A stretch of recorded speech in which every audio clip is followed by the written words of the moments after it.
દિલીપ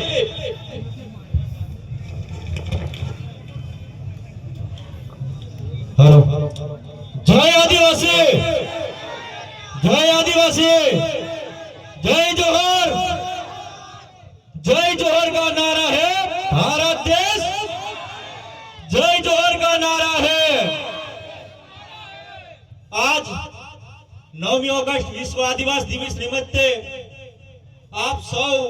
आदिवासी युवा समितिना सौ वडीलो डॉक्टर साहेब पांच पांडवो ये सौ मने आई बोलवा माटे मोको आप्यो बदल खूब खूब हूँ एमनो आभारी छुं।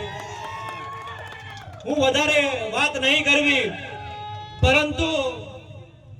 आपणा माटे खुशीनी वात छे। अमे सदाय माटे कहेता रहता हता अमे शिक्षक छे એટલે શિક્ષણ માટેની લાગણી માટે અમે હંમેશા અમે તત્પર રહેતા હોય છે। અમે કહેવા માંગીએ છીએ કે આપણે 5 રૂપિયા 6 રૂપિયા 1000 રૂપિયા કોઈ માણસને મદદ કરશું તો આપણે કેટલા દિવસ એને મદદ કરશું પરંતુ જો દરેકને શિક્ષણ મળશે દરેકના ઘરમાંથી શિક્ષણ મળશે તો આપણો સમાજ ઓટોમેટિકલી આગળ આવશે। પોલીસ સ્ટેશનની પણ આપણને ખબર છે પોલીસ સ્ટેશને કોઈને મારવાનો અધિકાર નથી તે છતાં આપણા લોકોને મારવામાં આવે છે આપણે બધા જાણીએ છીએ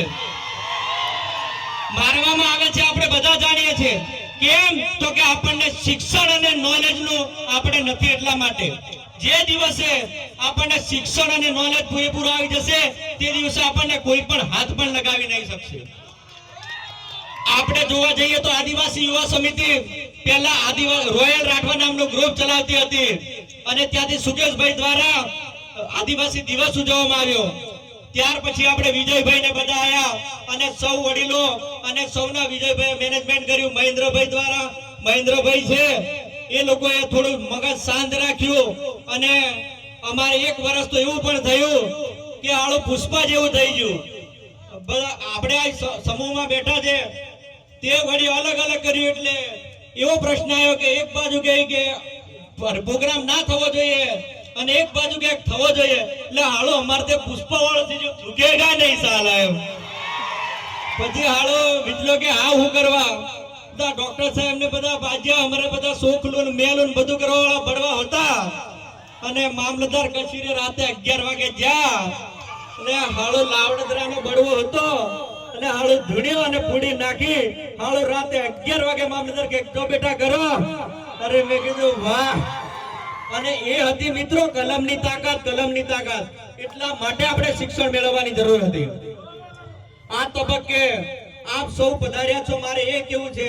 આ રીતે રાજકીય સામૂહિક આગેવાનો બધા ભેગા થયા છે આપણે ચાલો ખુશી વ્યક્ત કરીએ છીએ પણ આ જ રીતે આ ભેગા થયા ત્યારે તમને એક મારી નમ્ર વિનંતી છે કે હવે પહેલા એવું થતું ફરિયાદ લેવા જઈએ ત્યારે અમે વિરોધમાં હોય એ લોકો સત્તામાં હોય એટલે અમને ક્યાંક ને ક્યાંક અડચણ ઊભી થતી પણ હવે અમને આવી અડચણ નહીં ઊભી પડે એવી અમે આશા રાખીએ છીએ અને તમારી જોડે અમે એક વસ્તુ માંગીએ છીએ કે હવે તમારે સુખ દુઃખમાં તમે બધા છે ને એ સમાજ સાથે રહેજો એવી અમે એક અપેક્ષા રાખીએ છીએ બરોબર। હવે વધારે મારે કેવું નથી પરંતુ એક ભૂગંબાની અંદર કોલેજ હોય અને ભૂગંબાની અંદર એક સ્પોર્ટ્સ ગ્રાઉન્ડ હોય અને નિવૃત્ત આર્મી મેનો હોય એ લોકો ગ્રાઉન્ડ બનાવે અને ગ્રાઉન્ડ ઉપર પ્રેક્ટિસ કરાવે અને સૌથી વધારે આપણને 100 માંથી 15 યુવાનો આપણા શિક્ષણમાં હોય શિક્ષકમાં 15 હોય આઈએએસમાં 15 હોય પોલીસમાં 15 હોય એવું આપણે દરેક જણ 15 નહીં પણ 50 હોય પટેલ સમાજ જો એવું વિચારી શકતો હોય કે આપણો માણસ પંચાયત થી પાર્લામેન્ટ સુધી પહોંચી શકે તો આપણે કેમ નહીં મિત્ર એવું વિચારી શકીએ। અહીંયા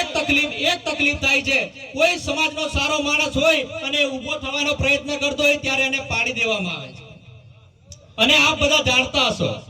એ વાત સત્ય છે। તો હવે મારે વધારે કંઈ કહેવું નથી અને આપ સૌ આ રીતે એકતા રાખજો અને બધા હળીમળીને રહેજો। વાદ વિવાદ અને ઝઘડા તો રહેવાના જ છે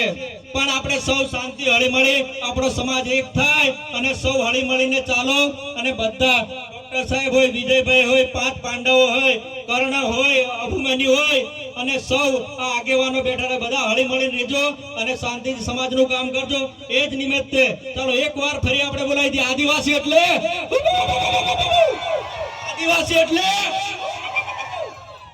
ચાલો આ સાથે હું મારી વાણીને વિરામ આપું છું। જય આદિવાસી, જય જોહર। હારું મને